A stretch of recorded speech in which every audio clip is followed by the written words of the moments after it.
The month was December of 2019. That was when we originally found out about the Jonathan Entwistle reboot. And at the time, it was supposed to be a movie pushed out by Paramount. Now, through the time, a lot of things have changed, but no one actually confirmed the cancellation of this movie. They just said, oh, it's getting turned into a series. But they did, okay? They've given us Easter eggs and like smoke forever. And we're gonna take you back in this video and tell you how, at first we thought we were getting a movie. Even they thought they were making a movie. Everyone was talking about this, from the Illuminati to Deadline to Screen Rant. There were a lot of people talking about this. And then 4 years later, we still don't have it. How did we get into this situation? We're gonna go look back at all of the investor calls, break down some of our old videos, and try to find at least the why. Why did this happen? And are we still getting a reboot? That's a real question. I think we are, but I know some of the fans out there are in disbelief at this point. So we're gonna break it all down. Hit that intro, Rangers. You are watching the Fan Club. You're watching the Fan Club. And you're watching the Fan Club. Do you know what time it is? And you know what time it is. It's time for the Fan Club. Let's go. Hey! I can't do this on my own, cause you know things ain't always sweet when you out here in these streets. But my morpher, when it morphed, I made a fake. So we reported months ago that there was going to be a Power Rangers reboot. Some people were like, no, that's not gonna happen, shut up. Well, it's happening, guys. And we finally get our first juicy piece of information about it, okay? Check this out. So Jonathan Entwistle, he's the creator of the End of the Effin' World Netflix original. Actually pretty cool is I hear there's going to be a time travel element to this movie. Hasbro's production company AllSpark that produces like all of the Transformers movies, they're working on this with Paramount. That is a for real. And then the other piece of real information we got is Patrick Burley is penning the script. Little did I know that everything I was telling you was about to be wrong and or change. What's going on, everybody? Welcome to the show. This is a fun journey we're gonna take you on. So yes, about 4.5 years ago, we found out that we were getting this Power Rangers reboot movie from Paramount, Jonathan Entwistle. There was even a different script writer. There was a lot of different things that had happened. And we were under the impression that we were going to get like a movie/TV series, and this was going to be epic. Netflix wasn't fully in the picture just yet. They didn't know what they were going to do. They thought by the 30th anniversary that they were going to have this Power Rangers movie out. And this is something that's crazy to me because they never actually came out and said we canceled the movie. They did say, though, several different times that there were impairments and there were pushbacks and there were delays. And we're going to take this video to kind of show you where they were telling us without actually telling us that they canceled this movie. There is no chance for the movie, but we will talk a little bit more about this later. There is a really good chance that that movie could be turned into the first few episodes of the series. So let's take you back to about 1 year and 2 months ago when we first found out that this was happening. The emerging brands, including Power Rangers and G.I. Joe, grew for the year, but they were offset by declines across the portfolio in both periods. Now, I know some of the fans are asking, if Power Rangers grew for the full year and made money, why were they offset by declines? What exactly happened? Ranger Board reported that there were impairments and charges at the end of the fourth quarter, and the related charges incurred as a result of the company's focused investment strategy on fewer, bigger brands. This resulted in a partial impairment to Power Power Rangers in selling, distribution, and administration, and incurred incremental asset changes related to product cancellations consisting of inventory and asset write-offs. Now, I know a lot of fans out there are like, what in the heck are they saying? Well, first of all, we need to look up what is an impairment. An impairment describes a reduction in the value of a company asset. So it reflects a decline in the quality, quantity, or market value of the asset, meaning that they did some things behind the scenes that kind of messed with Power Rangers' value a little bit, but they said that they were changing up their strategy for fewer, bigger brands. So some things they did eat, and they also said this included an impairment for Power Rangers. The impairment was triggered by our focused strategic approach to prioritize other brands in film development in the near term. Power Rangers continues to generate value and is an important part of our brand portfolio. Power Rangers revenue grew last year. It's celebrating its 30th anniversary with a new scripted special on Netflix, the third season of Dino Fury, and continued development on young adult scripted series with Jonathan Entwistle and Jenny Klein. So it is sounding like they had some other things that were coming out and they canceled them. And now they're saying an adult scripted series, but I thought we were getting a movie first. I thought there was talk. So it sounds like that movie that they were working on or whatever, that thing got completely canceled. Hindsight is 2020, but even at the time, I said it sounded like this was getting canceled. They said this was an impairment. The numbers were in the green for Power Rangers, but due to things behind the scenes, it's completely changed and we're in the red now. And I want to remind everybody that says that this reboot is all just a fan theory. If you go to Deadline, you go to Screen Rant, they're all saying the same thing. In 2020, Power Rangers reboot movie hires Titans writer Brian Edward Hill. So in the beginning of the video I showed you from 2019, they had a different writer. Then a few months later in October of 2020, it was said that Titans writer Brian Edward Hill has signed on to write the upcoming Power Rangers reboot movie, which will be directed by Jonathan Entwistle. This isn't anything we're making up, and Deadline said the same thing. E1 and Hasbro have closed a deal to bring on Brian Edward Hill to write the Power Rangers feature film adaptation. Yes, this was supposed to happen, guys. This wasn't some fallacy or made up thing, and it was supposed to come out through Paramount. And then once we got the Netflix deal, I think it made more sense to push this to Netflix. Once that G.I. Joe Snake Eyes movie came out and it didn't do very good, I think that scared them away from putting all their eggs into these baskets so they can lose a bunch of money, right? It's interesting. A movie can make you $1 billion or it can break you $1 billion. It happens, man. Well, that's about it for Power Rangers then, right? Like, it's been 4 years.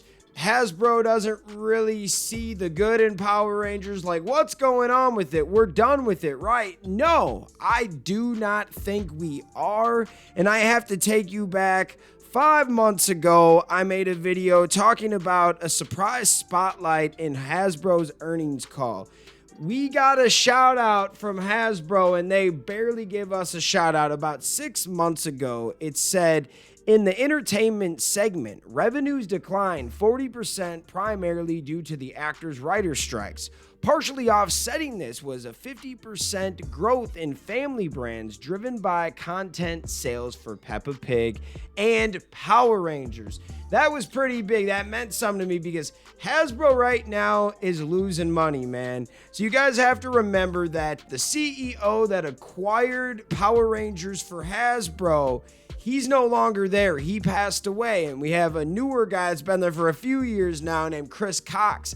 I don't believe he cares about Power Rangers the way that the other guy cared. However, if we're doing numbers, eventually you're going to want to double down and get some more numbers. If things aren't going your way, you got to see what's working. Right now is a hiatus time, and we're hoping that they can get something going. But to tell you the truth, this year might be a wash for everything. We might not get any filming this year. We're not going to get anything. I'm hearing, and we made a projection video yesterday, that we're probably not going to get the filming started until early 2025, and that's if everything works out. Karate Kid, directed by Jonathan Entwistle, comes out in December. If it doesn't get pushed back, maybe, just maybe, by February or March, they can get this thing going, and then by the end of 25 or early 2026, we could get this. If you guys been following along, we were supposed to have this movie, right? Where in the heck is the movie? It's gone. It's canceled. It's an impairment. But the good news is we are supposed to see this movie in the first few episodes of the series. So it must be a pretty good script. Maybe Brian Edward Hill was cooking up something great for this movie, but Hasbro canceled it. I think that they took a big L because they canceled the project that they were working on, a toy line. Canceling toy lines costs a lot of money. Canceling big movie projects costs some money. Did they pay this guy millions of dollars for his work and then they canceled it, right? There's a lot of things that go into play because you have to remember, and I know I've talked about this just about 5 minutes ago, but I'm going to say it again. Power Rangers was in the green for 2022. It looked real good when it came to merch sales. However, when it all came down to the numbers, Power Rangers barely made anything because they did something behind the closed doors. What exactly was that? That was the movie, for sure. And the more that we hear about this script is being formatted into it, it's confirmation, right? The impairment, that was confirmation. That little shout out 6 months ago from Hasbro, that's confirmation that they're making some money on it again, and they're not going to fully give up on this brand. I think that would be just completely asinine to go out and pay $500 million for something and then shelve it. I know brands do that. I know big companies have done this before to kill their competition. But this is right up their alley. This is with the G.I. Joes and the Transformers and the Power Rangers. It's a perfect universe and company for this brand. It would be just dumb to shelve that. Oh, so you don't have no more Power Rangers, no more competition, but already the big brands are kicking Power Rangers butt anyways. You might as well use it in a way to get it back to its golden years, or at least close to it, man. Power Rangers has some potential, but someone needs to tap into it. And I believe in this project, but we need to get it off the ground, man. And I can't fully believe in it because it's taken 4 years, but we can't forget that this project has faced so many obstacles from COVID-19. This was announced about 3 months before COVID took over the nation and shut everything down. They got hit with the selling of E1 to Lionsgate. I don't think that completely stopped everything, but I doubt that it helps with the speed of things. Then you get hit with an actors writers strike. So there was a lot going on. I believe that if the actors writers strike wasn't happening, this thing might have already been filmed. Who knows, man? I don't know, but Hasbro needs to double down on the things that are working. If Power Rangers is making you money, figure out a way to listen to the fans. Good example, the Master Morpher. They made a lot of money off the Master Morpher because it was something the fans wanted. And who listened to the fans there? JDF listened to the fans and told Hasbro, y'all need to start acting like that. Start listening to the YouTubers, reading the blogs, looking at the comments, talking to the fans out in public. They'll tell you what they want. Find out what the majority of 70-80% wants and give them that. Same thing with the show, man. I think a year off for the toys is good for the quality control. Figure out how to make these products better, more effective, and possibly cheaper, man. I know everything's going up, but if you could find a wave that's inexpensive but still awesome, fans are going to eat it up as long as the heads don't pop off or the legs break. I think that this reboot could really remake Power Rangers if they do it right. And if it doesn't work, we can always go back to what is working. But we talked about in the past how Super Sentai isn't doing that great either. These are both, struggling brands. If you're talking about Power Rangers in America or Super Sentai in Japan, everyone knows what they are in their countries, but nobody watches them like they used to, respectively. You know what I mean? So I want to know your thoughts. Why do you think the movie was canceled? I personally believe that they were losing money. They saw that Snake Eyes movie, they got scared and they pulled it, but then they doubled down and gave us Cosmic Fury. They also gave us Once and Always. And these were things that they were working on, but if they had that reboot, they might have just given us the reboot and that's it. Or maybe they give us Once and Always. We heard from Simon Bennett and some of the actors that they didn't even know if Dino Fury Season 2 was going to happen, let alone know if Cosmic Fury was going to happen. So I believe that they decided that they had to give us something on the 30th anniversary. So even though we have this impairment and this canceled project, we still need to make something.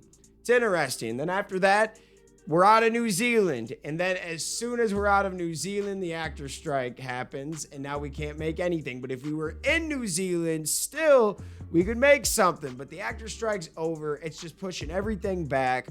But what are your guys' thoughts? Let us know in the comments. Shout out all of the fans out there that take the time out of their day to watch this content. You are the real MVPs and the reason why we can continue to make videos like this one. Thanks again, and we'll see you next time. Peace. I just want to give a special shout out to the Gold Ranger members out there, the Arctic Operator, Roderick Ham, Papleon Purple, Salima Ramirez, Danny Nascimento, Stephen Heffelman, Chaos Draco, Thomas Franco, Anime King Nick, Louis Cairns, Miguel Ortiz, and Sean Schiffer. Thank you guys so much for your support, and if you want a video shout out like this one, sign up to be a Gold Ranger member today. I just want to shout out all of the fans out there for taking the time out of their day to watch this content. Thank you from the bottom of my heart. If you can, please hit that subscribe button, hit that notification bell, and hit that share button. And if you guys want to be a member, click that join button right now. We have a Blue Ranger membership that gets you into the exclusive fan chat Discord. Then we have the Gold Ranger membership. It gets you into the fan chat, but you also get a video shout out at the end of every video. I want to thank you guys again. If you can, sign up to be a member. We will see you next time. Peace. Hi, we're Bulk and Skull. We have been requested by the fan club to say something funny.